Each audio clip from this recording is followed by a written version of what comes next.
4 o'clock, 4 a.m.? 4:30. 4:30. Don't you feel that way, viewers and listeners? That doesn't mean I'm any good at 4:30. Oh, come on. I get the text, I remember early in well, the history of Real Talk. You set that straight. My wife was like, who is texting you at 4:45 in the morning? It's Keith. It's Keith Smith. No. What is he? He's wearing khakis. Yeah. Jake from State Farm. He's wearing khakis. All right, guys, we're going to have fun today. We were not talking about what we were wearing at 5:30 in the morning. Oh, that's hilarious. Jake from State Farm. That legitimately cracked me up, and I finished the sentence right there again, which is terrifying. Which is terrifying. Let's see. Judah, do we have the microphone set up in front of you? Do we have the volume ready to go? Judah. Hey, Judah. Get the microphone set up in front of you. You gotta love him, man. I love him. 10 plus years. Judah's the kind of guy. Tomorrow. He's the Elmer's glue. Tomorrow is a Marine Corps birthday, and happy birthday! An early happy birthday to all my Marines out there. And on Friday is Veterans Day. But if I didn't know any better, I'd say Judah was in the service because you just can't ruffle his feathers. Can't ruffle. I've seen his feathers ruffle. Oh, I've seen his feathers ruffle. Got it. But he is, for the most part, very consistent in spirit and personality, which is nice to be around. You want to be around consistent people. I'm sure Judah would say the same thing about me. Very consistent in his personality. Okay. Yes. Yes, I'm sure he would. But I certainly want to weave you into the show as we get started here. So please have a 3 and some microphone action ready to go. But let's get going on the election day, the post-election day edition of Real Talk with Keith Smith. Can we even call it post-election day? You can't. It's crazy. Although Speaker McCarthy is declaring a victory in the House. Okay, well. He did do that. Okay. We got to get your take on a lot of stuff. Judah, we can rock and roll when you're ready.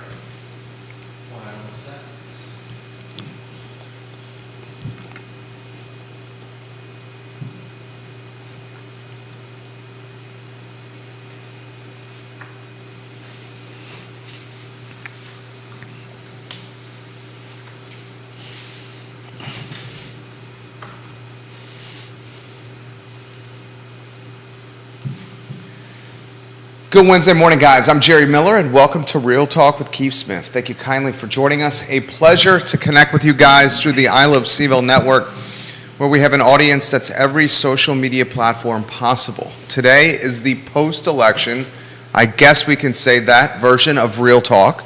There's a number of seats still to be determined, and the Senate is very much up for grabs. We'll talk elections from a Commonwealth, from a Senate standpoint, and across the board as we try to make some sense of it all. And maybe what it means or what it doesn't mean.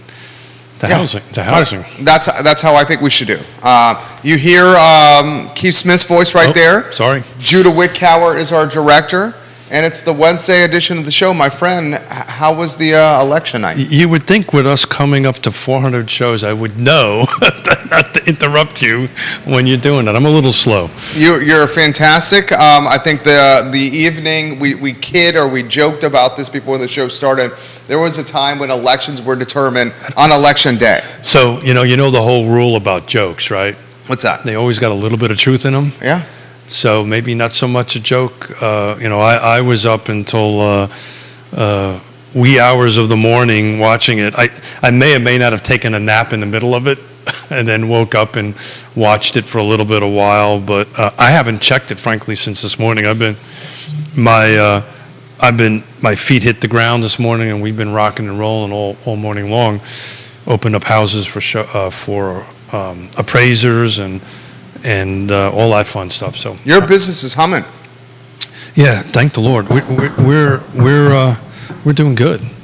We're doing well. What do you attribute that to? I mean, talk about the market. We'll get to the election. That's interesting because I think we tapped a little bit into that on Monday, which was a really dynamic show, by the way. If you haven't had an opportunity to watch it or listen to it yet, go back and what is it? Real Talk with RealTalkWithKeithSmith.com. KeithSmith.com. That's right. And go ahead and take a look at it, because it was a very dynamic conversation from different perspectives, and the engagement from the folks in the feed was, to use your quote, was on fire. But yeah, so it's. I think one of the questions was asked on Monday is, how do you, as a real estate agent or somebody in our industry anyway, kind of deal with this shift? And it's the three things I've always been talking about: be professional, be trustworthy, and be caring, and the rest will take care of itself. Always strive to increase your professionalism, always care about the other person, and be trustworthy. Let's talk about the election. Last night and housing. Where do you want to start with the election? Yeah, is it over? No, it's not over. Unfortunately, it's not over. Yeah, so the House is looking like it's. I almost feel like we can't talk about it because it's not over yet, right? Senate's to be determined. Yeah, it's frustrating. Yeah, has the House been called? Has anybody called the House other than? Depending on who you ask, the GOP is saying it's red. It certainly has not been. It's not official, as a number of seats are still, from a vote count by the letter of the law, undetermined. Well, we're in flux. Yeah, we were just a follow-up for our conversation with Jesse Rutherford, and a little bit of a chat before we went live in our pre-production meeting. That was all about 30 seconds. This is not a wave. This is not a tsunami. Kevin Yancey calls it right now he uses your phrase, trickle. Yeah, so a trickle. That's what you said. Yeah, So actually, trickle is on, but more like a splash, right? A ripple, right? When a pebble, bubbling brook. When a pebble drops in a clear glass of flat water, it kind of ripples along. So it's a ripple. Look, the short answer of it is, from my perspective, for what it's worth, I think it's going to be more of the same. I don't think there's going to be enough of a swing to either side for it to change. So I think we're going to kind of be stuck with what we've had for the last 2 years, for the next 2 years. And the question is is there an impact, of any, on housing, right? I think gridlock government, generally good for the stock market. Stock market, generally good for consumer confidence. Well, I think if the Republicans take the House, and look, we don't choose sides, right? Yeah. Right. Our three rules is no divisive politics, no pointing fingers, and have fun, right? But my personal hope is that they just focus on what they need to do to fix inflation, not start pointing fingers at the other side, right? I hope they take some of our three rules here on Real Talk and apply it to government on that end of it. And if they do, then I think we have the chance of kind of moving in the right direction as far as inflation goes and housing and so forth and so on. But I think if the Republicans take care of the House, this is something we haven't talked about in a while, but this $15,000 first-time home buyer credit, that's pretty much off the table, I think, if this projection is true, that they take the... You see a lot of that? Take the House. Excuse me? Did you see a lot of that? Well, it's never been approved yet, right? So that that's the thing. It's out there. It's a first time. Now, that would be helpful. Yeah. Because that could help folks close the gap. Well, it can help down payment assistance, right? And close with baby boomers. Correct, with baby boomers. But I don't really think that much is going to change. I think we're going to hunker back down, and all of a sudden, 2 days from now, or maybe even today, start talking about 2024, and we haven't even figured out 2024. I think the next conversation. I think all of a sudden the conversation is all going to be about the election in 24. Well, we're not even going to get settled in. We talked about this briefly in on yesterday's show. maybe we weave you into a 3-shot here if you want to comment or not, Judah. The next thing we're following is in 6 days, which I think is November 15th. Trump said he would make a big announcement. Yeah. And, the expectation would be that he tries to make a push for president, right? You would think? So that's the comment I'm making. I think all of a sudden the narrative is going to go from, okay, what do we need to do to fix inflation? What do we need to do to fix housing? And I'm reading through a couple of articles that I dug out this morning on it, particularly from Market Watch, which is one of my favorite great. sources of information. Will the federal government get in the middle of trying to clean up some of this red tape? I just pulled up the last 7 days, right? This is what I kind of my Bible, right? The 11th and the car footprint. There's 66 homes that came on the market, 78 went pending. I think regardless of what happens, inventory is just going to start shrinking. And as you chat a little bit, I'd love to take a look at this same week a year ago and see what came on live, because I now figured out. Very nice, yeah. There's a timestamp. I figured that out, how to do that. Smith is learning. It's very nice. In the 5th, which we watched closely, Josh Throneberg conceded to... that was pretty cold really early. To Bob Good, yes it was. He won handedly. The Senate, it's going to be a while till we know what actually happens in the Senate. Even Kevin Yancey says we won't know until that runoff in Georgia. So they've already called they're going to do a runoff in Georgia? Depending on, that's a big one right there. And Walker and Warnock are way too early to call in the Georgia Senate race. That's an important same week last year. Interesting. I didn't expect to see this number. Same exact week, ending today. 70 homes came on the market, 81 went off. This week, 66 came on, so that's pretty close, right? I expected to see a larger number on that, and 78 went pending. So a year, the same week. Let me see. What are we looking at? With sold 91. That's right, Kevin Yancey. You have to pass. He's right. You have to pass the 50% threshold to win. And in Georgia. In Georgia. Yeah. And the two candidates, it's close, or whether or not they're going to pass 50%. Yeah. So a runoff would be December 6th. Yeah. So we're talking about a month from now. Yeah. So it's. They've been talking about this, whoever they are, that this is going to be a projected change. We probably won't know until December 6th, 7th, 8th, or 9th.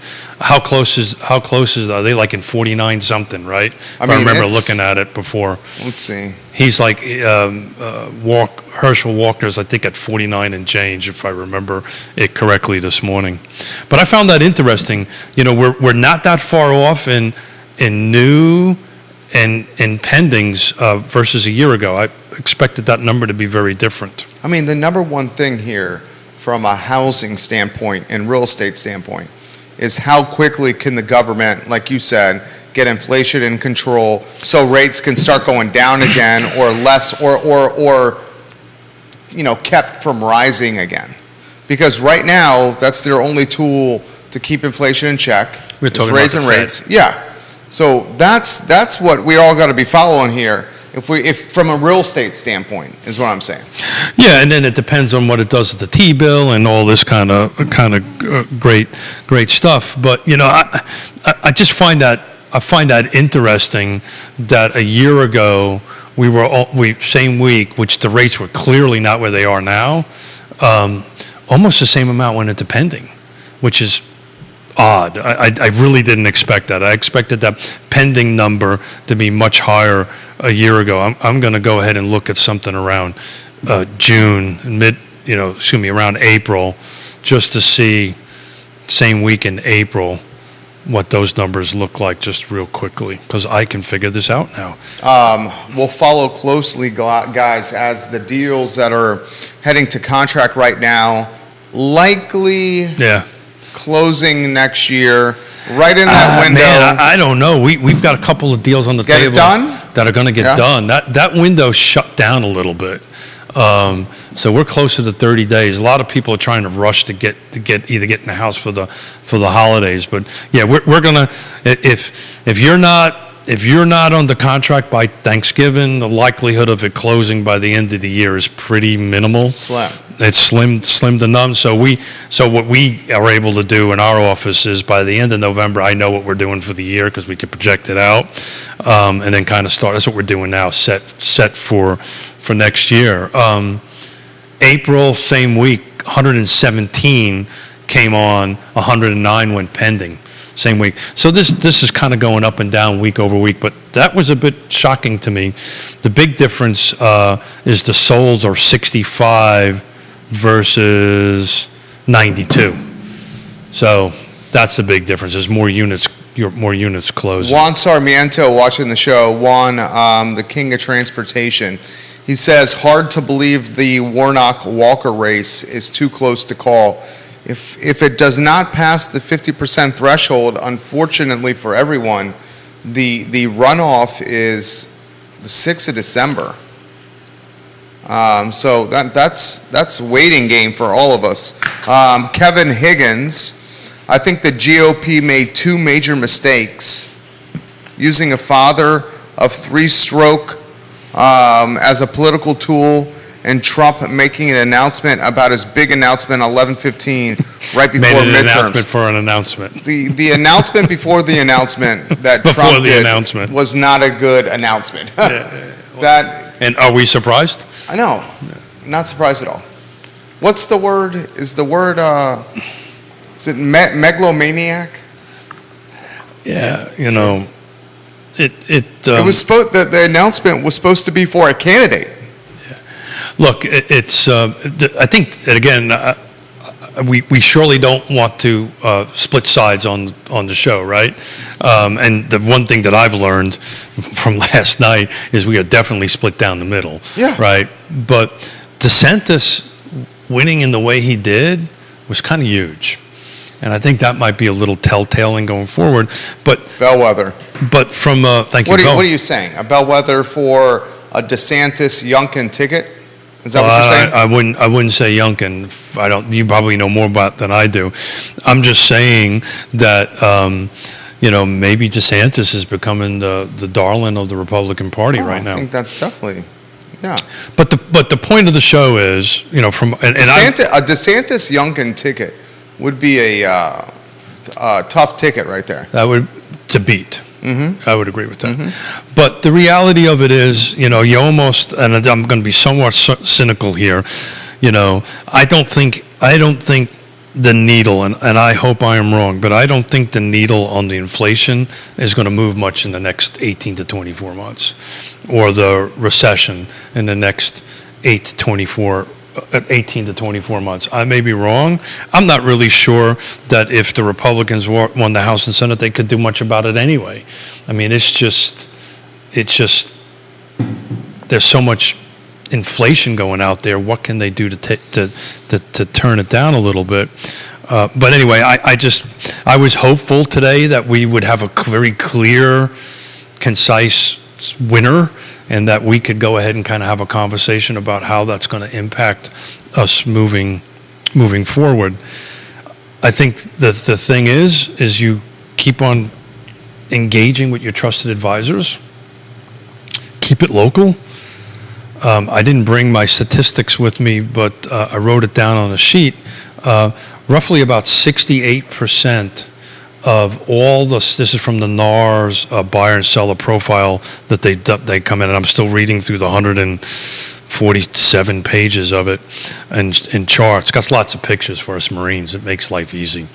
That their move was because of life changes, right? And that's not going to change. Life changes aren't going to change. This is getting married, having kids, divorces, Keith and Yona downsizing to retirement. All these life changes are still going to be there. That's probably why we're seeing numbers the way we're seeing as far as pendings and actives, these changes are happening every day.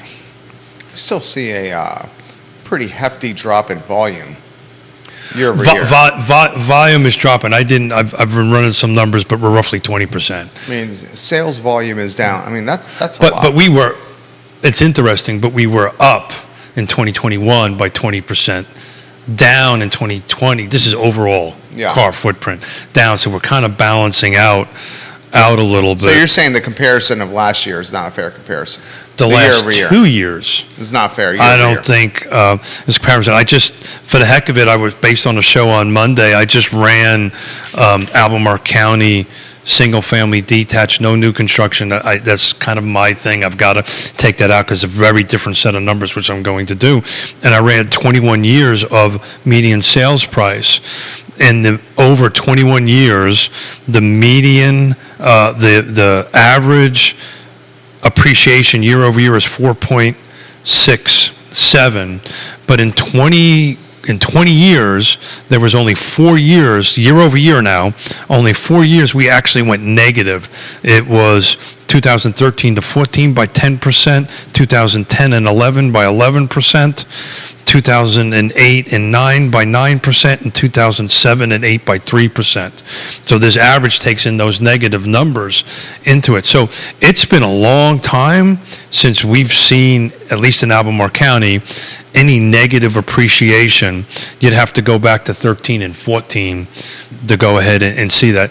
I've been saying this all along. I think we're going to be seeing about a 3% year over year increase, maybe 4%, somewhere in that, kind of closer to the average that's been going on. So if you buy now, you're going to have to stay in your home for a few years to make up the difference. And very rarely, unless there's a serious life change, very rarely somebody would buy a house in 2022 and sell it in 2023. Mm-hmm. It doesn't happen. Yeah. It happens, but not on a regular basis. So you're going to have to sit in your home for 3 or 4 years just to recover your closing cost, which is about 8%, 7 to 8%, depending on how you flush it. Kevin Yancey says the 2024 Republican Party runs through Florida. DeSantis is if you look on paper, he's a strong candidate, for sure. Multiple people are putting on the feed that Trump and his announcement on Wednesday evening certainly impacted poll engagement yesterday. Yeah, well, I see that on multiple pages. Yeah, so I agree with that 100%. Yeah, so it was it an anti-him vote? I think he turned it from the economy stupid to something else. I think Trump has, you love him, you hate him, you know he's there. And when you know he's there, you get a lot of people watching and tuning in real time, or the highlights or the clips or whatever you want to call it. Why is that? I mean, he's one of the most recognized brands in America. He's divisive. He's polarizing, yeah. and those qualities or elements generate engagement. And had Trump not have made the announcement perhaps on Wednesday evening, some of the folks that were disenchanted about going to the polls perhaps ended up going to the polls, and otherwise they would have stayed home if he hadn't have made that announcement. And I think that's a fair statement to make. Now, to Keith's point, and I think if you're watching the show, what Keith said at the beginning of the program, I 1,000% agree with. I think now we're going to be watching what Trump's announcement is on November 15th. It's all going to be about the next 2 years. Which is going to be in 6 days. Yeah. And if he announces that he's running for president, which a lot of people think he will, and perhaps he's doing that to sidestep some legal brouhaha or some potential legal issues on the horizon, maybe that's also one of his motives to run, that if that announcement comes, like a lot of people are expecting on the 15th, then it's going to be about the presidential race. Yeah, That'll be the storyline. Yeah, I think it's there regardless if he announces or But not. the storyline is way more magnified if Yeah. he's in the race. Yeah, it It becomes way more part of the cycle. yeah, of right. news. I'm a newbie to this, right? I've only been doing this for 3.5 years, right? So, but what's the famous saying in the, if it bleeds, it leads, right? If it's outrageous, people watch it, people click on it. I was watching, what was it? It was 60 Minutes on Sunday. They did a piece about the anger in America, and they were talking about Twitter and all these different platforms, which we're on, Yeah, right? all of them. We use as for good, I Yeah, think, for yeah. good. But they were Definitely. talking about that. What they did is they did a straight up article, something from, I think it was AP or something like that, that got like 2,000 likes or some amount of numbers like that. And then they took that same article and kind of made Change the headline. made Made it more clickbait. Make it that's More exactly, emotional. That's exactly right. Yeah. And it got like 200. Right, of course. Some obscene number. So we kind of do this to ourselves to a certain extent, I right? mean, think about this. And Judah, this could be a perfect time to weave you in here. When is the last time we've talked Ukraine war?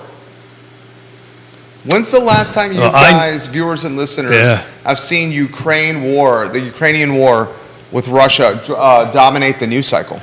It's been a long time, right? Yeah. So The Ukrainian war got trumped by raising rates and well, inflation. that's the economy stupid. And the statement, economy. right? That's Yeah. the economy stupid Yeah. comment on it, and it's an interesting. And now the government's about to trump the economy issue. Yeah, so look, I'm trying to bring it focused back into real estate and what is that going to mean and how is that going to move forward on it. And I think if the Republicans take the House, I think certain rules might be loosened that might be good or bad, right? Particularly around the way the Feds, FHA and all these kind of things that may ease up a little bit. Again, I don't know if that's good or bad. We sure as hell don't want it in 2008 because all we got to do is take a look at the depreciation of 11% between 9 and 10 and 9% between 8 and 9, which is right in the middle of it. So we know, that wasn't a good thing, so regulatory oversight for appraisers and so forth in the banking industry is a good thing. But you're going to, I think if the House takes over, I think you're going to see some flexibility on that. And I was thinking about this morning and what we should talk about. And my gut is telling me nothing that happened last night is going to happen and I want you to push back on this, please. I don't think anything that has happened last night or is about ready to happen is going to help the inventory question. Because the buyer pool is still there. If we're still pushing pendings out at these numbers, that means the buyers are in the market. We don't. The problem is inventory. The problem is how can you get? And at one point we banned that. How word. can you get the builders building again? The builders have stopped building. Believe me, I know. Yeah. So that's I will leave. real estate agents I got to will- figure that out. I will leave names of companies out Sure. because I don't want to do that or anything. But I'm being told by some major companies, construction companies, that they don't want to close this year. They want to close next year because they don't want to book more losses on the books for this year because they're losing across the board. Regardless of the Size. product, the Yeah. product type, the home, Yeah. they're Size of losing. builder. Which if anybody's been in the trades in this business long enough knows, generally around November and December, the big builders, right, start pushing because they want to close by the end of this year so to get these sales on the books to make the bottom line look better. So they're literally, and this is multiple. This is not small custom builders. These are bigger firms that I'm talking to. They're like, yeah. We want to. What do we need to do to push this off to 2023? Because they don't want to book more losses. Because some of them are publicly traded, some of them are not. But they don't want to put that on there. I've been doing this for 35 years. That's the first time I've ever heard that. So that's a huge indicator that they're slowing down. They're not putting stuff in the ground. So what do you do? How do you get them back? I mean, is it tax break? Is that the tax break that helps the builder get back in the market? is it obviously getting rates a little bit more in control, but you're telling me that the buyers are there. You're saying the buyers are buying regardless of rates. That's what you're saying. The problem's the inventory. Look, we've got a big surge You're humming. in October. I'm looking at pendings. Pendings are kind of staying somewhat the same. I'm not seeing these huge, going from 80 week over week to 20, right? There are a few percentage points up and down, but there's deals being made and happening on all that stuff. So again, there's two things we're not supposed to talk about: inventory and this other thing about dating and marrying. We won't talk about that on it. But I think buyers are going, okay, I'm going to buy now, I'm going to buy and hold. Again, the sentiment, and I agree with your comment that you made when I said it the other day, that first-time home buyers, they're asked at closing table how long they intend to stay, and it's up to 18 years. That's just not... It's nuts. But it's not realistic, right? It's probably closer to 10 in reality, and we'll know in April or May when they actually National Association of Realtors comes out with the actual stats on that end of it. This is what buyers are saying. That doesn't mean that's what they're gonna do. But it's the media. It's what the experience of what's going on. But we're competing against multiple offers in every price range. It's all about location, price, features, and condition. So how is the inventory going to pop up? And I thought I knew the answer to it, but I don't think I do, to be honest with you. Good question from Sam here. Is any locality experiencing building right now, Keith? Really? Oh. Saying no over here. So, I'm sorry, I shook my head. Sorry. Nowhere? So we have to define building, right? So are we defining building as new developments coming out of the ground, right? So there's a path here. So are we talking about new projects going in the works that are not approved yet? Are we talking about building, or we're talking about building on existing lots? The building on existing lots will continue, right? But then there's going to be a saturation point that if there's not backstopped with more lot inventory, then that's just going to come to a screeching halt. So some of these builders, these large builders, they're playing this absorption game, right? They're playing, okay, if I build, instead of building 200 units or 300 units in 2023 like I did in 2021 and 2022, I'm going to build 200. What does that look like to the bottom line? So they'll start ramping back their production on the end of it. I'm working on putting have Stanley Martin come in here and then a custom builder come in here, because they're very two different paths, right? Yeah. Some of the custom guys are starting to also lose contracts now. And that's... I've heard. Yeah, that's a big thing, right? Especially a big thing with the custom guys, because the custom guys... That's a huge thing. Have the opportunity cost of their time. So if they go into, let's call it a baseball game with a customer, and they get into like the second or third inning, which is kind of the design phase, and everything's been spec'd out and presented, and you're pretty much getting to signing the contract, and those contracts don't happen, these smaller teams don't really have the economies of scale of labor, where getting into the second or third inning doesn't sting them. Well, the big teams have the same thing, because I'm telling you, you're going to start seeing... Oh, I know they do, but I'm saying it's impacting the smaller guy. Very much so. Like the smaller guy that, I know. I'm raising my hand. You guys have so much more hand-holding. Been there, done this. I mean, how much time goes into the meetings and then a spec sheet? Hours. Right? Hours and hours and like hours. Days, right? Yeah. So, look, much like the conversation we were having about when the middle or the beginning of the pandemic and materials are going through the roof. Remember that whole phase, and my advice to many builders that were calling me, custom, make sure you write acceleration and de-acceleration clauses into your contract. Custom guys will. He's talking with the COGS, the cost of goods. Cost of goods, right. Yeah. So if it goes up over 5% or below 5%, that kind of thing. The conversation I'm having with them now is, you better write in your front end, if you get out over a design fee, there's a penalty. At some point, your deposit's in jeopardy. Now, 10% of a million. It's hard to do that, though. It's hard to do, say the deposit is now ours. Yes, because the buyer. It builds some ill will. Well, you also want to get paid for the work that you've done, right? So normally the way I used to do it way back when because believe me, I've lived through multiple versions of this. I know you have, yeah. And did business. Look, it was always look.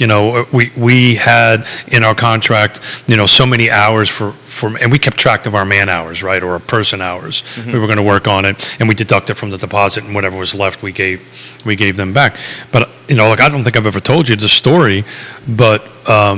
So back in 2006 and 7, and before, 5 and 6, and before 7 and 8 came around, what was common back in those days for custom guys is Jerry would be out in California and would say, hey, we're going to buy this lot, we're going to build this custom house, and we go through it, and I get a 10% down payment, and I use part of my multi-million-dollar line of credit. I build it. When it's done, I give you a check.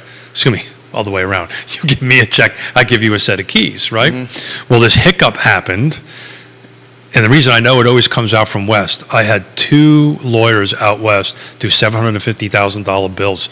This was back in 2007, moving into 8. So big time. Just never showed up for closing, and demanded their money back, and threatened to sue me if I didn't give the deposit back. So I gave them the deposit back because I couldn't, the amount of money I was going to use to fight them.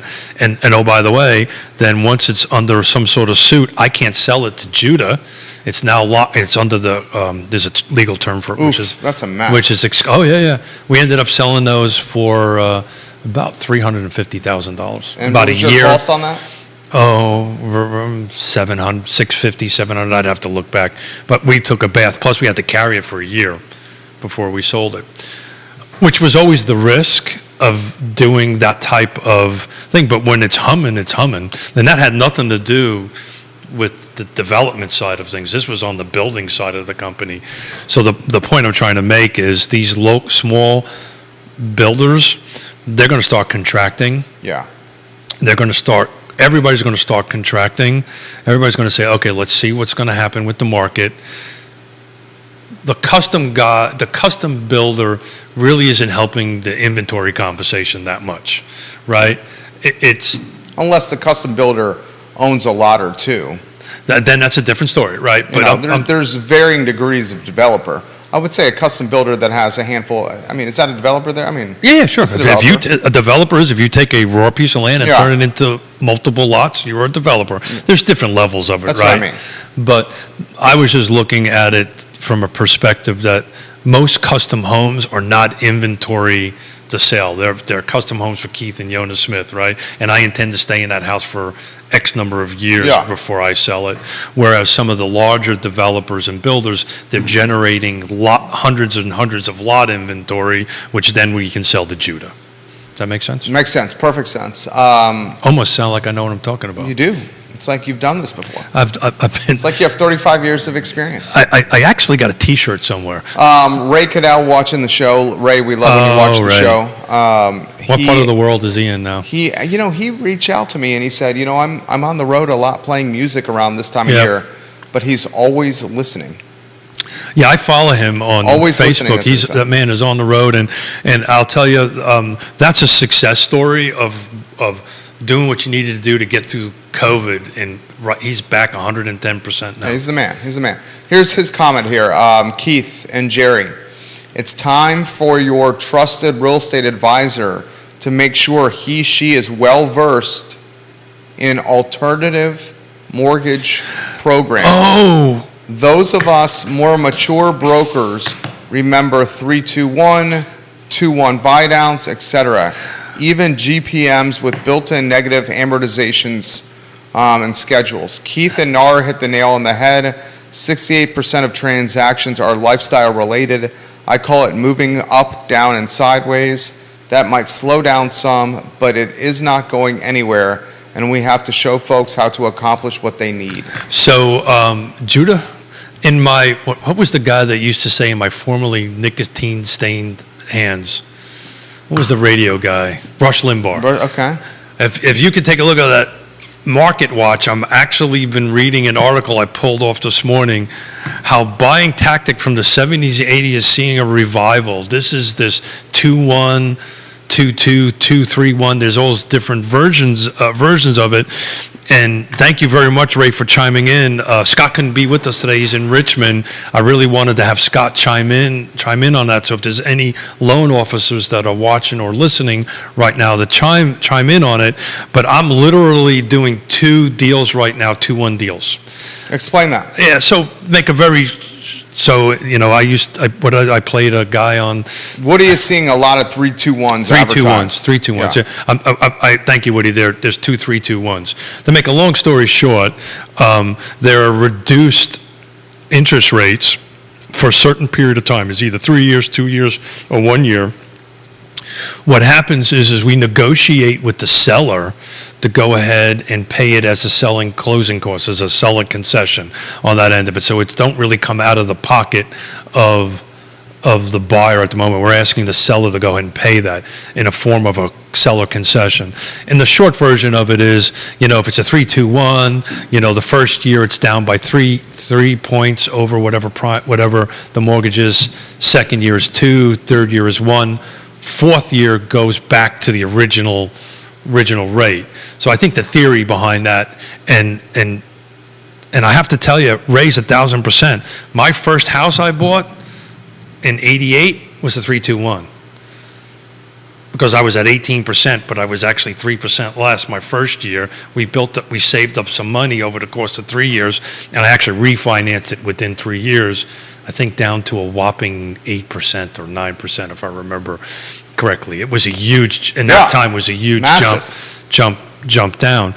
But thank you, Ray. I'm literally got it holding this in my hand, an article from Market Watch on the benefits of that. And that's, you know, to Ray's point, that's what we as trusted advisors need to start talking and having conversations. Okay, what are your options? Because 68% of the folks out there got to buy, right? Or they got to do something. And what are we here to help them with?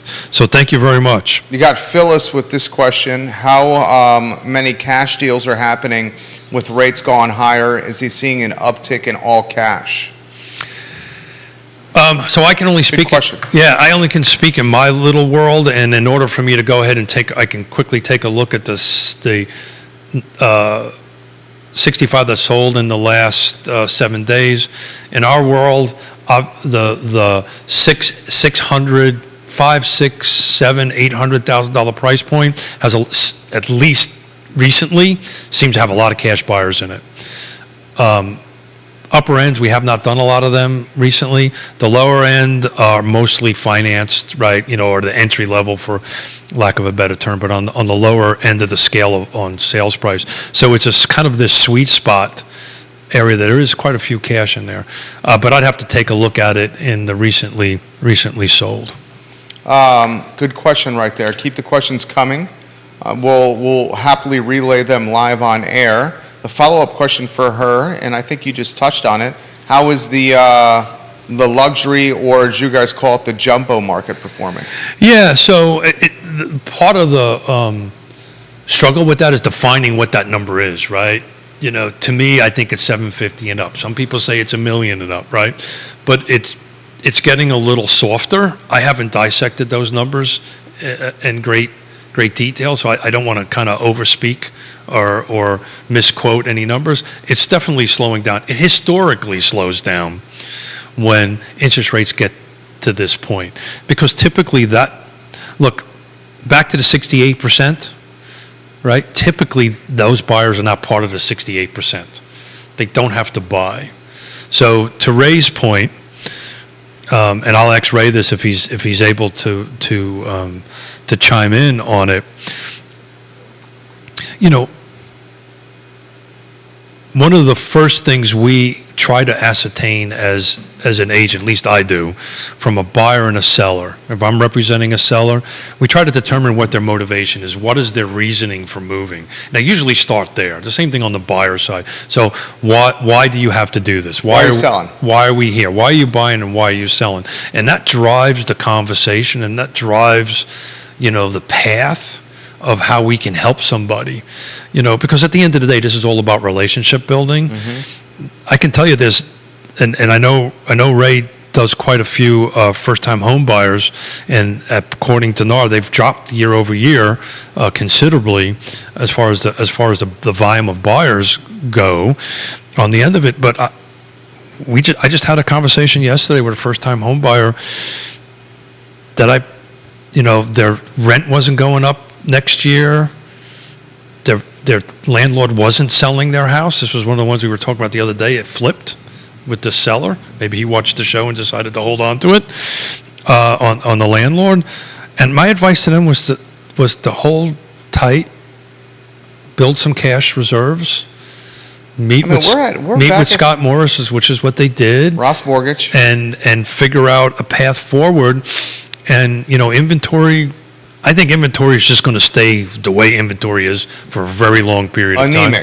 Anemic. And the question is, what will rates do in the next 12 months? But if they didn't have to buy and they could build their cash reserves up a little bit, then, that was my advice to them. Because if they would have bought... Because we're back to 20% down payments here. Well, in their case, so it's their... Are we back there? No, not necessarily, no. You're seeing a lot of... Yeah, it's not necessarily the case. It's increasing. It used to be none, right? Because why would you put 20% or 12%? When the rate's 2%. When the rate's 2%, that's free money. When the rate's 7.5%. Yeah, those who can put, but that's who the... And also, it's gotten a little bit more competitive with offers now. So back on this first-time homebuyer, when we sat down at their kitchen table and went over their budgets and went over everything that they were trying to do, they would have overpaid for what they wanted to buy and would have stretched themselves a little too thin. And I said, look, unless you're... That was the commenter on Monday. Unless your landlord is raising 10 or, some huge number, which they said they weren't, I think maybe you ought to sit tight for a year and raise a... We'll keep an eye on the market. But Ray will jump in here. I've been doing, I've been doing this for 35 years. This last couple of years of having a potential buyer and finding them something very, quickly is not the norm. Normally, sometimes we work with buyers for years before they find what they're looking for. That's the norm. At least it was the norm. The last couple of years, or, you almost want to throw it out. We're doing budgets this afternoon. And I'm actually going to put, and I always shoot low in my sales volume because that's just the way I operate. But I'm actually going to use my 19 gross volume number, then try to grow on my 2022, which has been off the charts.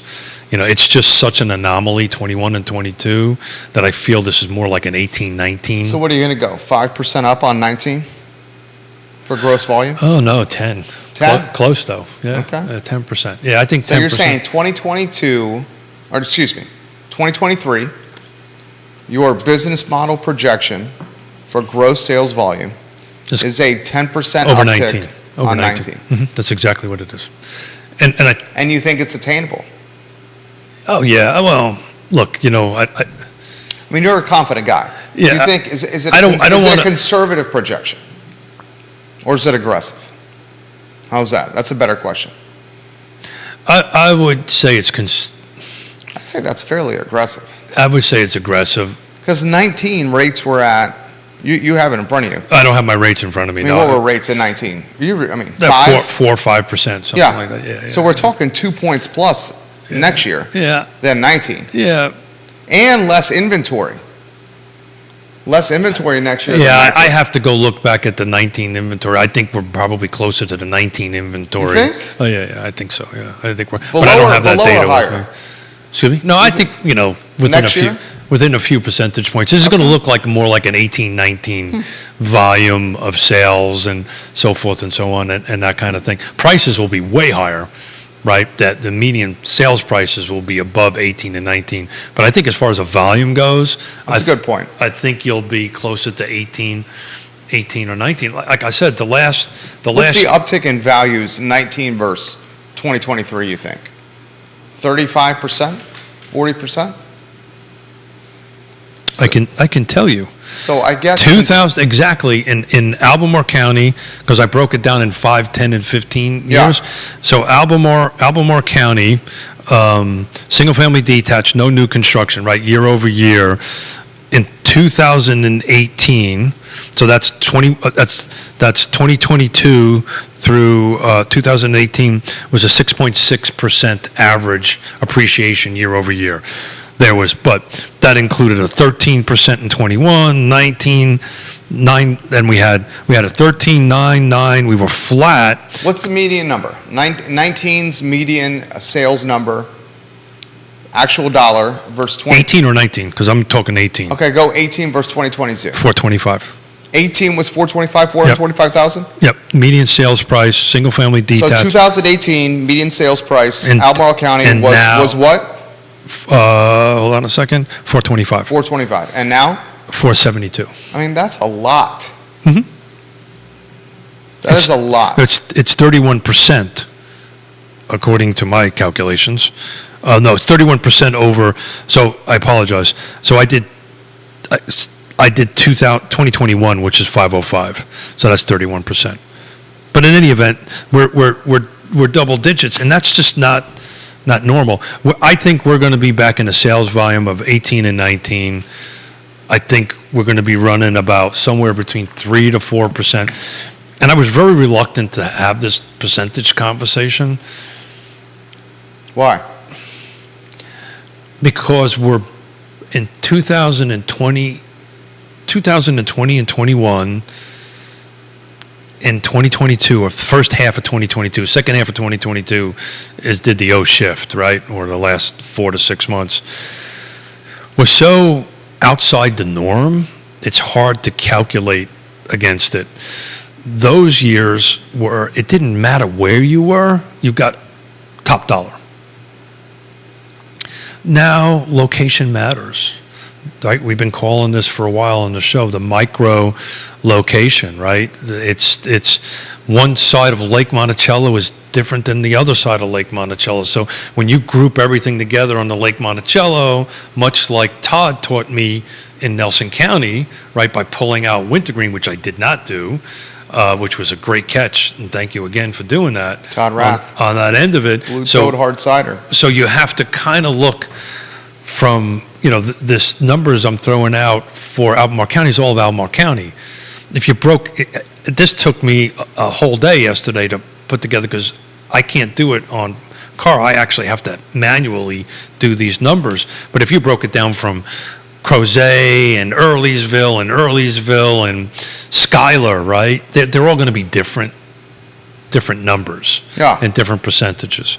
Again, this is why you hire somebody like Ray Cadell, who's a trusted advisor who understands this, who's been through this for a while, and understands the impacts of what one market or one neighborhood or one area is over the other. Keith Smith, Real Talk with Keith Smith, dropping knowledge here. Folks are asking about Augusta County and if construction's still happening there. Yeah, I think Augusta County. The answer is yes, because I think. So generally, what happens once it's in the development phase, they're just not going to stop. And there's a lot of projects in Augusta County that's already been started, right? Dirt's starting to get pushed. Once that ball starts rolling, they're not going to stop. It's for two reasons. One is they're committed. Yeah. And the second is they're betting on the market changing in the next 12 to 18 months. Now, I will tell you, they'll slow the tempo down a little bit, they'll slow things down as far as the development side and the construction side of it. But you will, it's the price point, right? You'll see the other side of the mountain, do well, I think. How's Spencer? Is remodeling still, as Jerry says, on fire? Yeah, it's interesting. I was thinking on the way in, with this Facebook laying off 11,000 folks in Meta. Everybody is. And it seems to be focused, and you know more about this than I ever will. It seems to be focused in the tech side of things. Is that a fair statement? The large numbers Tech anyway? is getting hit hard. Kevin Yancey says this. Explain how you can project an inventory shortage for 2023, but forecast double-digit sales increases for 2023 versus 2018. Well, you got to realize that they're closing deals at higher price points. So even if they sell less volume, the transactions are happening at higher price points. That's exactly versus right. 2018. So you can conceivably have less closes and still do more sales dollars. So 18 was 425, 472 for this year. So even if it stays flat, our average sales price It's higher. is considerably higher than it was at that point. So Yeah. So if the inventory is flat or even slightly down a few units, you'll surpass. Correct. My volume does not have to be as strong as it was in 18. 4 years ago. As 4 years ago, but our revenue will probably be up a little bit. Yeah. Which So it's two sides to the coin, right? is the same output, which means you make some more money. Well, we do well. Yeah, that's what I'm saying. We do well. We do well. Woody says jumbo is still jumbo, still doing well. Yeah. That his wealth management clients are busy with the jumbo market. Yeah, and Woody would know that way more than I'm excited about. I can't remember what day he's coming in, but it's another Monday. I think it's the third Monday of this month that he's coming in, and he and I were texting, and he's crunching some pretty awesome numbers. And I'm an amateur at this stuff. He's absolutely He's a pro. He's a pro on that end of it. But yeah, so other than just to talk about the dollar volume, other than 2014 to 15, every year it's gone up. 2000 and That's a good sign, man. yeah. That's a great sign for real estate around here. That's over 8 years of appreciation going up, going flat up. And again, out of 20 years, only 4 of those, and this is Albemarle County, very laser focused, right? Very laser focused on a product. It's a great stat, though. A big throw up, if you want, on the county, right? Because if you pick it apart into different areas, the numbers are could be very different. But as a whole, we've only had 4 years go negative in 20 years, year over year. I don't see that changing much. We're unless you've got a repeat of 08, and I think we all agree that's not gonna happen. I agree. CPI number tomorrow at 10 a.m. That's an important number, Consumer Price Index. When that number is released, we'll get a good feel on whether inflation is starting to crescendo, if you may, or plateau. That number goes a long way in determining a dovish or hawkish Fed. So let's follow that number tomorrow. We will follow the Senate, which is not going to be determined anytime soon. Yeah. CNN is currently projecting 48-48 in the Senate with 4 seats to go. That hasn't changed in hours. Has not changed in hours. I wouldn't expect it to. You're exactly right, Keith Smith. So time will tell, my friend. Yeah, so it's, again, I said earlier, I was hoping that we would have a clearer path, but we don't. I don't think anybody on this set is surprised that we don't have a clear path, but, just again, a shout out to Ray Cadell for bringing up this brushing off this whole buy down thing from the 70s and the 80s. I think you're going to start seeing more creative as this article says, the bell bottoms are back. So maybe if you Bell bottoms. literally, if you read Let's the if you read the article, that's what they're referring it Let's to. hope not. Is the bell bottoms. Last thing I want to see is Judah walking in here with some bell bottoms on over here. Actually, I think it'd look well on Judah. Judah, you pull off a pair of bell Judah bottoms. could pull off bell bottoms. Great question from Brian. You guys talked a few weeks ago about the return of the adjustable rate mortgage. Is Keith still seeing a lot of ARMs out there? Great question. So it's a great question, but if you read this article from Market Watch, it seems that these buy downs are starting to overtake The ARMs. the arms, right? They're a little bit more creative. The big difference is, again, if you, I'll see if I can post this on a Facebook feed from Market Watch on it. The big difference between an arm and a buy down is the buy down, once you hit that 3-year mark or whatever it is, you're fixed for whatever rate that was when you started. The arm, not so much. Right. Right, and that's the risk. Security. That's the risk, and that's where buyers are starting to move over to that direction. It gives them the ability to buy, and then also gives them the ability to potentially save some money over the course of several years for the refi expense. Kevin Yancey wants you, and I just tagged in the post there, Judah, to wear bell bottoms and a ponytail. The hair is getting long enough potentially for a ponytail. Maybe he'll grace us with. Do you have bell bottoms? Hold on, let's see. Trying to weave them in. I used to have a great pair of maroon Corduroys, absolutely, corduroy yeah. bell bottoms. Yeah, man. Wish, good. wish when you walked. Yeah, I don't know if I still have them. I might. I'd have to find them.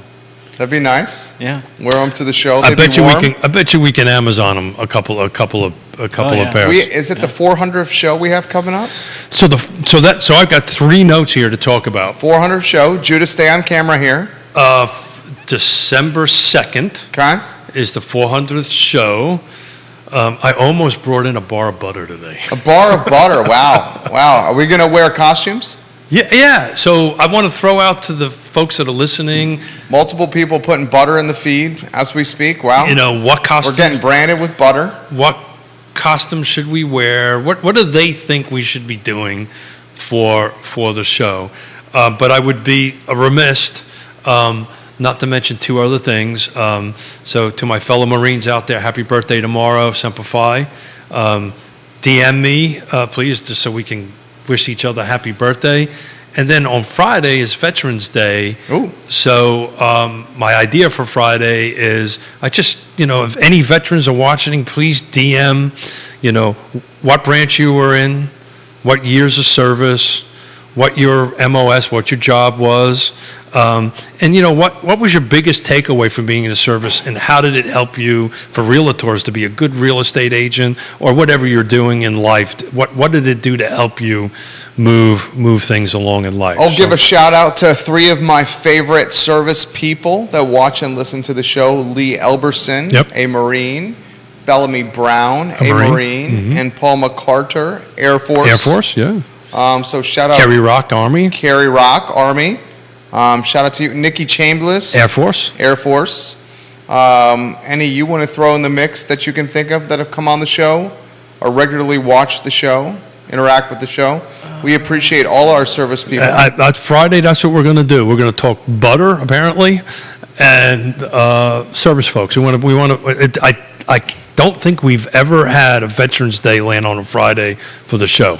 So I want to take some time and wave the flag and say thank you to our service folks. We salute Keith Smith Yep. for his service. I thought you would have said your first favorite Marine was me, but A that's Marine, okay. Keith Smith. Kevin Yancey says he's U.S. Army. Army, that's right, yeah. 82 to 85. That's right. Salute to Kevin Yancey. Friday, we honor all veterans. In fact, on this set and on all our talk shows, we honor veterans all the time. We surely do. All the time. So the big thing is what were your branch? What was your years of service? What was your job? If you want to shout that out. If you can't tell us because you have to kill us, we don't want to know, right? But and then what what skill and what life skill did you learn in the service that helped you out moving along? How's Yona, the beautiful 7'8"? Mrs. Smith is doing great. It's funny. My fellow Marines are going to be really pissed at me. Oh, So my wife loves the Marine Corps probably more than I do, if there's such a thing possible. And I inverted Veterans Day and Marine Corps birthday. I said, yeah, it's on the 11th. She goes, you idiot, it's on the 10th. And I went, oh, that's right. she didn't call you an idiot. Yeah, actually she did. Oh, Yeah, she did. She did. Yeah, she goes, yeah, she pretty much said, you're an idiot. But so it's our birthday tomorrow. Normally the tradition, I don't know if you ever told you, there's a Marine Corps ball that if you're in embassies, that this was the event of the year. And just imagine there's 5 or 6 jarheads, Marines, not over the rank of sergeant, have to put together a ball. sounds fun. I would be there. That has all the ambassadors. Oh. It has the prime minister typically of the country or whatever. In the Soviet Union we didn't, or in the East Bloc we didn't. But it had all the French and English, had all the Western ambassadors there, and that whole protocol. Just a bunch of jarheads putting that together. And needless to say, it's funny. You can do all that protocol, but once alcohol gets in the middle of it, everybody's the same. You know what? We should ask Keith the question from the show, Judah, yesterday. In the last 5 years, Albemarle County, City of Charlottesville, what has been the most impactful economic development initiative? Last 5 years, City of Charlottesville and Albemarle County. Can you name or even come up with one economic development initiative, the most impactful one? So are we defining economic? I mean, Because I think development is many people will disagree with me. I think development's economic development. Okay. Yeah. Albemarle and City of Charlottesville.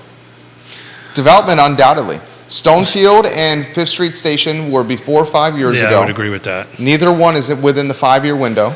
But I was speaking of residential development. Some folks think that Okay, what residential then? Well, the projects that started in the North Point. Yeah, but that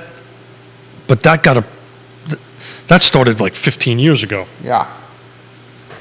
Wow, that's a great. Job recruitment, big firm coming to the area. So I think We couldn't come up with one.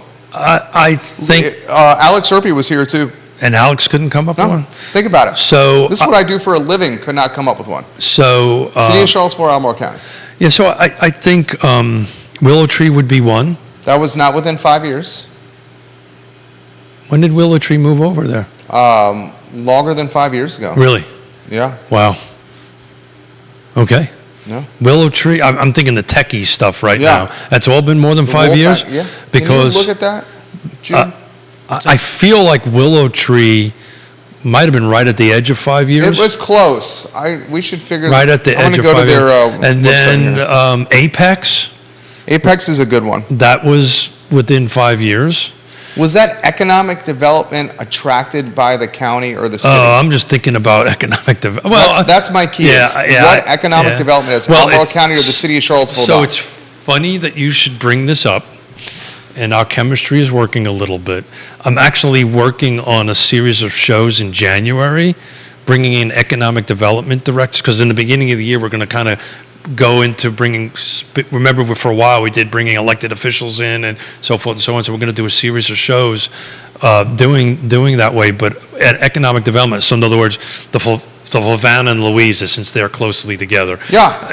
Albemarle and Charlottesville, and they, Greene and Nelson or Greene and Albemarle, and say, okay, so what's going on? Because to your point, how I think the point you're trying to make here is how can we move the needle away from residential rooftops to something else, right? And That's my point. these are the people in the front lines of that. So I'm just thinking about what I mean, think about it. Major business data code. I would code on the downtown mall. code. I'm just thinking high tech code. And again, I can't tell you if that just happened because the market happened. I don't think the city of Charlottesville said, we're giving you this huge That's tax what I'm break." saying. Yeah. Driven by the government. Yeah, I Driven don't- by economic development. Yeah, I can't. Joffrey, his Well- vision for code or his plan to do something like code has been in his mind for a while. So and he if- had the capital to do it. Sure. If Willow Tree was inside of 5 years, there was some direct connect Oh, between, that's not a bad one. between Albemarle Albemarle County. County recruiting them Yeah, with that- some tax credits. Yeah, that would be a direct connect into that. And I don't know about code. You know, I don't wouldn't- think I would not say that would be the there was case. any incentive No. there. There may have been something with Apex, but again, I'm not sure. Apex is a good one. And then the co-construct is still here.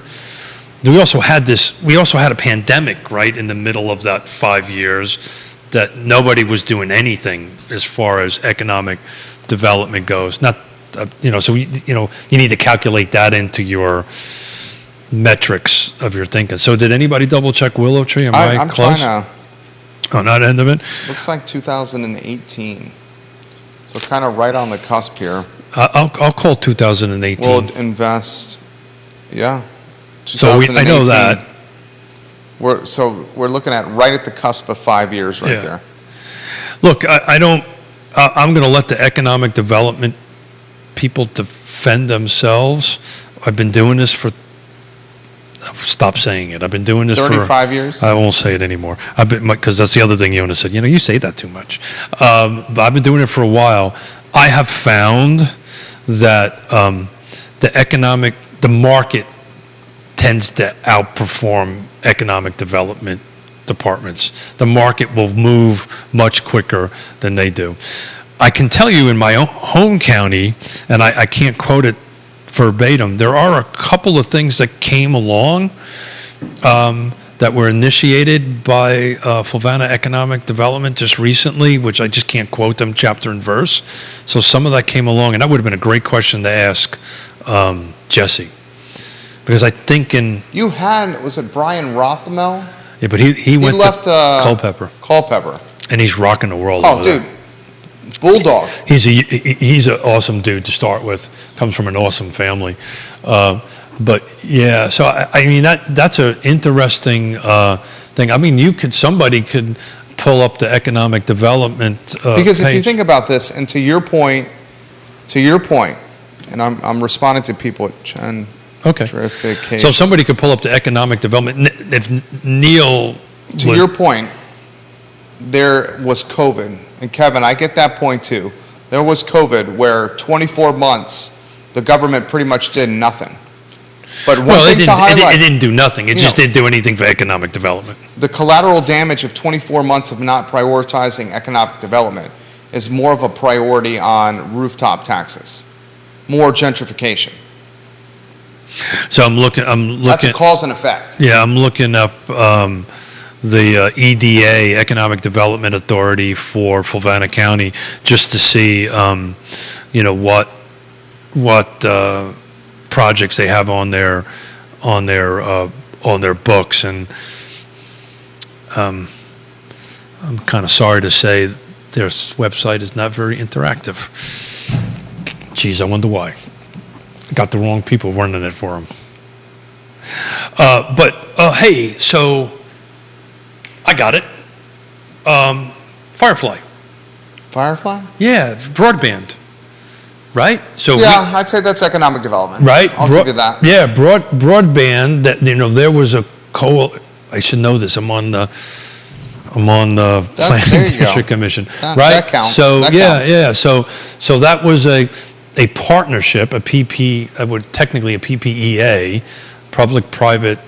They call it a Public-Private Education Act, but education really is not part of the mission any longer. So it would be, That's a good one. that brought all the counties together, brought the planning departments together, brought the economic development departments together That's a good one. with that. So if we would, I think one can say broadband in our region is a huge economic boost. Yeah. Good call. Props to you. Look at that, Give me a huh? little bit of love. That's a good one. That wasn't come up, and that's one where it's not so obvious, like bringing a massive firm here or like some Yeah, but tax incentives to but that's build. a setup for it, though. That's the infrastructure. That's the That's the infrastructure. setup Yeah, for it, right? That's a good call. And then, so That's well said. Fulvana County, if it ever finishes it after 30 some odd But years, you don't have the water, right? that's what I was going to. Yeah. Technically, water is flowing in Zion's Crossroads, but it's a very limited amount from the Department of Justice or DOJ, Department of Jails, right? Is that what it's called? No, hold it. DOC, Department of Correction, over there. So they're taking a limit on it, but they've got a backbone going from the women's prison up to Zion's Crossroads to a tank. They're waiting on the 400,000 gallons of water a day.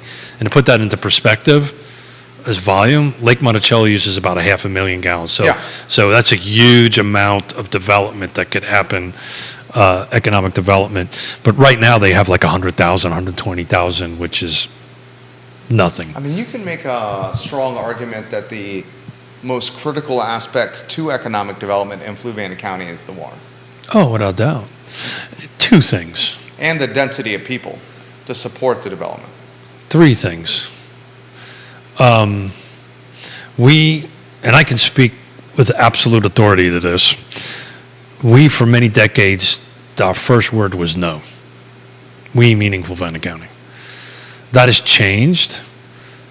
On housing, it's not changed, but commercial, well, maybe it's gone back. Yeah. But I can tell you, as far as commercial goes, that's a yes for the most part. Where? In Fluvanna County, in Fluvanna County, but if it's got rooftops attached to it, it's probably a no. But I'll tell you, I do a fair amount of commercial, I know you do. I'm seeing a lot more in Louisa. and it's always been and always will. They kind of get it. They understand it.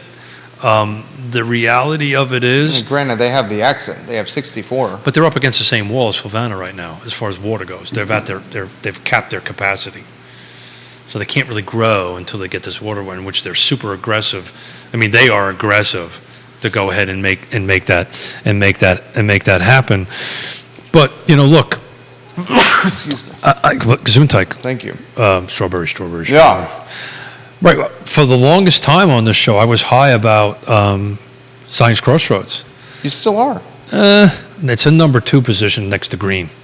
I really think Green is taking a very forward-leaning position on economic development and then another potential huge positive. They took years to go through the legal process to get their own water authority back. So now they control their own destiny. I can speak English. Destiny.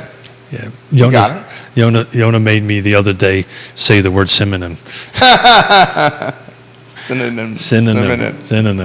So look, I think there's a lot of good positive going on here, but I think what you're looking for is, okay, Keith and Jerry on the economic development for Albemarle County says, hey, Judah, bring your 150 employee, Yeah. high dollar I want to see a company. company come here. And we'll throw you some bones on a And, building. Yeah, Or some development. the one that comes to mind would be Can you throw me agua, water? probably willow tree, just top of mind. Willow tree's a good one. Willow tree's a very good one. So look at that, I got a couple. Look at you me. did well. The best one you got was the you take over here was the internet. Yeah. But infrastructure is one of the Fiber. key things Broadband. that jurisdictions can do to help economic development. If they don't have the infrastructure, they're not going to come here. I also believe rooftops, because what I was starting to say earlier, and my ADD kicked in, but I got it back, is some of the company Louisa County side has enough water for some big companies that we just outlined, right? They won't come because there's no rooftops, there's no employees. Where are they going to get their employees to do it? They literally, that's what they say. There's these very simple boxes they need to check, and if they don't check the rooftop, hey Keith, tell me where my I'm just picking a number, gonna 150 employees, that are making $15 to $25 an hour, where are they going to live? Where are they coming from, right? And unless they're directly connected to it, are we going back to the days where Schuyler was a company town, right? Where the company actually built housing for its employees? I don't know. You were good today. Yeah, Seriously, yeah, good work. yeah. I thank you. I think I started off a little slow, but that was because I went way past my bedtime last night and I needed some coffee to kick in. And I'm really excited about Fridays. I always love not that I don't love every other show, but Fridays always just have that little extra zing and pep to it. And you may or may not have sticks of butter on Friday. 400th show is coming up in December. Need help, please. Tell us what we should do. Give us some ideas of what to do. Other than get off the air. Judah Wickhauer is the director. The show is archived at realtalkwithkeithsmith.com. Keith Smith was quite good today. We will watch the elections very closely. Has any and of it see changed? what transpires. We may have Scott Morris back next Wednesday. Yeah, you will have him back next Wednesday. He may cover for me. I'm at the Virginia Governor's Housing Conference Wednesday through Friday, and I don't think my first chat isn't until Wednesday afternoon. So I'll probably stay here Wednesday and take a drive up that way. But Philip Scott's Dow, for sure. good morning.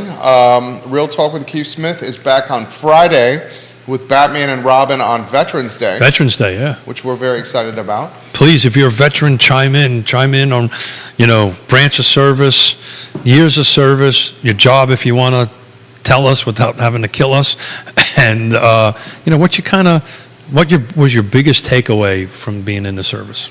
We're back with the I Love Seville show in 50 minutes. Judah, job well done. Keith crushed it today. My name is Jerry Miller, and the show is archived at realtalkwithkeithsmith.com. You guys have a good morning. We'll see you very soon.